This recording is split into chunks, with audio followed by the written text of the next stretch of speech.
আজকে আমি একটা মাছের ব্লগ নিয়ে চলে এসেছি। এই যে দেখেন, এখানে ইলিশ মাছ কিনেছি আমি। ঘুমছিলাম, হঠাৎ আমাদের রিতারা নিয়ে এসে বলল যে একটা ছেলে মাছ নিয়ে এসছে। আমি প্রথমে রাখতে চাইনি, কারণ মাছগুলো খুব ছোট ছোট। ওই ছেলেটাকে জিজ্ঞেস করলাম, এই মাছগুলো কি চিটাগাঙের? ও বলছে পদ্মার। আমি পদ্মার দেশের মানুষ, আমাকে পদ্মার মাছ চিনাও?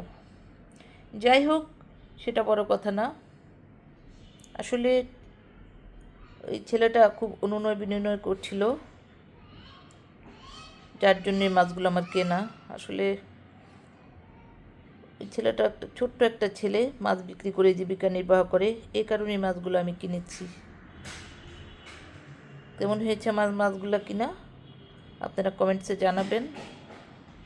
ঠকেছি কিনা জিতেছি এটা বড় কথা নয়।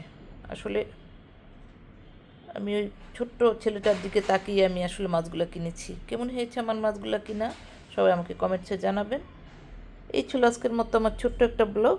আবার দেখা হবে অন্য কোনো ব্লগে। এ পর্যন্ত আপনারা সবাই ভালো থাকবেন।